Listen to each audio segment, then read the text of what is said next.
नमस्कार दोस्तों। मैं पुनीत काशीवाला मिश्रा और आप देख रहे हैं द मानस वॉइस पर विचारों का नाम।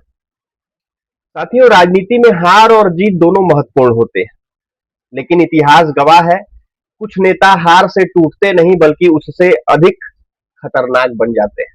2024 के लोकसभा चुनाव में जब भाजपा अब की बार 400 पार का नारा लेकर के मैदान में उतरी थी, तब विपक्ष को लग रहा था कि भाजपा शायद अपने इतिहास का सबसे बड़ा प्रदर्शन करेगी, लेकिन नतीजे आए और भाजपा 240 सीटों पर रुक गई। कुछ लोगों ने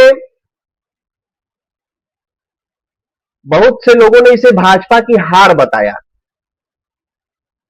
बहुत लोगों ने कहा कि मोदी मैजिक खत्म हो गया। बहुत लोगों ने कहा कि अमित शाह का राजनीतिक गणित फेल हो गया। लेकिन सवाल यह है कि क्या वास्तव में ऐसा हुआ,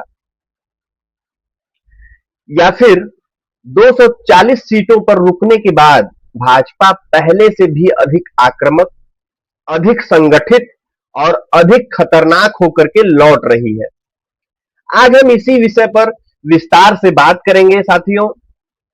2024 का झटका और अमित शाह की राजनीति। 2024 के चुनाव परिणाम भाजपा के लिए सिर्फ एक चुनावी परिणाम नहीं थे, यह एक ऐसा झटका था जिसने पूरी पार्टी को आत्ममंथन करने पर मजबूर कर दिया। भाजपा ने पहली बार महसूस किया कि जनता का समर्थन आज भी है, लेकिन संगठन में कुछ कमियां रह गई हैं।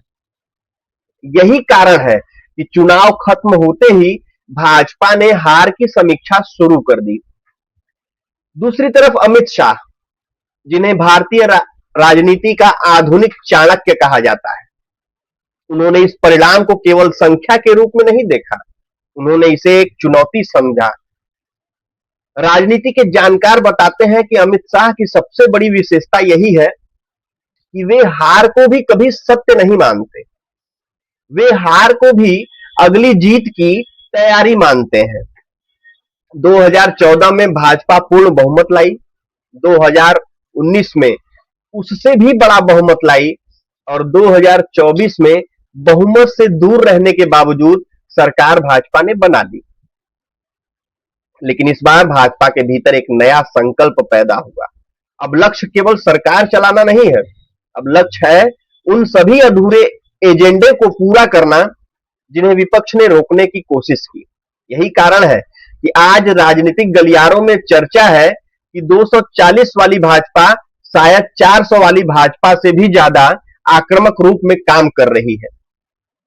साथियों, परिसीमन और महिला आरक्षण भाजपा का सबसे बड़ा मिशन है। अब सवाल उठता है कि आखिर भाजपा के सामने सबसे बड़ा लक्ष्य क्या है। इसका जवाब है परिसीमन। परिसीमन यानी कि लोकसभा सीटों की नई व्यवस्था। देश की आबादी बढ़ चुकी है, कई राज्यों में जनसंख्या का स्वरूप बदल चुका है। नई संसद का निर्माण भी इसी सोच के साथ किया गया कि भविष्य में सांसदों की संख्या बढ़ सकती है। लेकिन परिसीमन लागू करने के लिए केवल इच्छा शक्ति काफी नहीं है, इसके लिए संसद में मजबूत समर्थन चाहिए। महिला आरक्षण कानून भी इसी परिसीमन से जुड़ा हुआ है। विपक्ष लगातार ये आरोप लगा रहा है कि भाजपा महिला आरक्षण लागू नहीं कर रही है, लेकिन भाजपा का तर्क है कि परिसीमन के बिना आरक्षण लागू करना तकनीकी रूप से संभव नहीं है। यहीं से राजनीतिक संघर्ष शुरू होता है। भाजपा चाहती है कि 2029 का चुनाव नई सीटों के आधार पर हो। विपक्ष इसका विरोध कर रहा है, लेकिन क्या भाजपा रुकने वाली है? बिल्कुल नहीं रुकने वाली साथियों। भाजपा जानती है कि यदि परिसीमन लागू हो गया तो भारतीय राजनीति का पूरा नक्शा बदल जाएगा साथियों। यही कारण है कि अमित शाह इस मुद्दे को केवल एक विधेयक नहीं बल्कि एक ऐतिहासिक मिशन के रूप में देख रहे हैं। साथियों, अब आते हैं उस राजनीतिक गणित पर जिसकी चर्चा दिल्ली से लेकर के कोलकाता और चेन्नई तक हो रही है।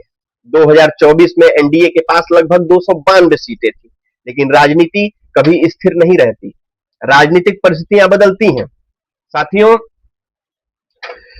राज्य बदलते हैं, समीकरण बदलते हैं और नेताओं की महत्वाकांक्षाएं भी बदलती हैं।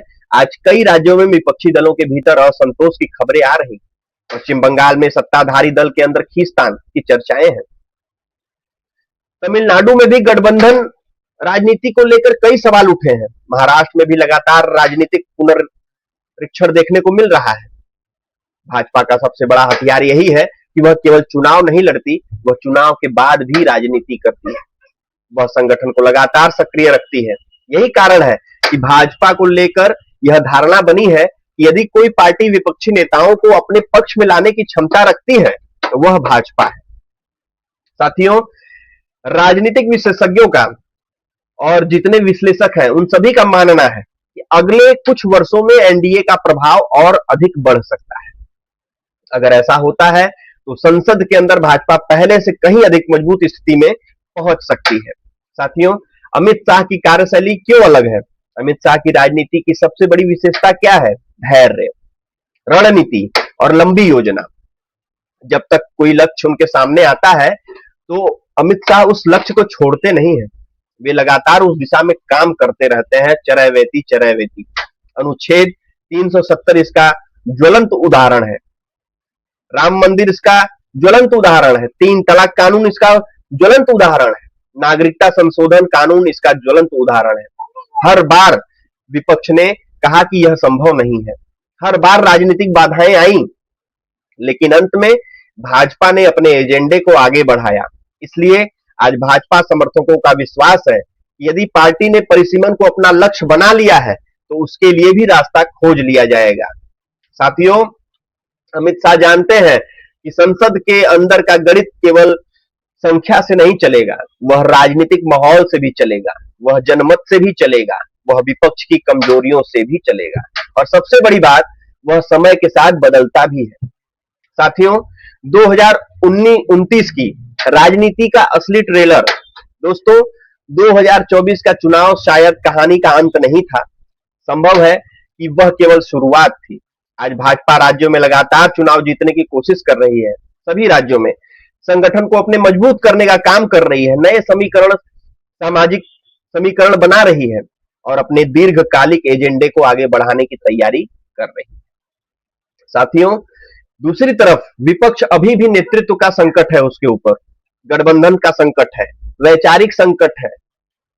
यही कारण है कि राजनीतिक विश्लेषक मानते हैं कि आने वाले वर्षों में भारतीय राजनीति का सबसे बड़ा संघर्ष केवल सत्ता का नहीं होगा, यह संघर्ष होगा नए भारत की राजनीति की संरचना का। क्या परिसीमन होगा? क्या महिला आरक्षण पूरी तरह लागू होगा? क्या एनडीए और मजबूत होगा? क्या विपक्ष खुद को पुनर्गठित कर पाएगा? इन सभी सवालों के जवाब आने वाले समय में मिलेंगे साथियों। लेकिन एक बात स्पष्ट है, 2024 के बाद भाजपा ने यह संदेश दिया है कि वह हार से डरने वाली पार्टी नहीं है, बल्कि हर चुनौती को अगले अभियान के रूप में, अगले अभियान की शुरुआत मानती है।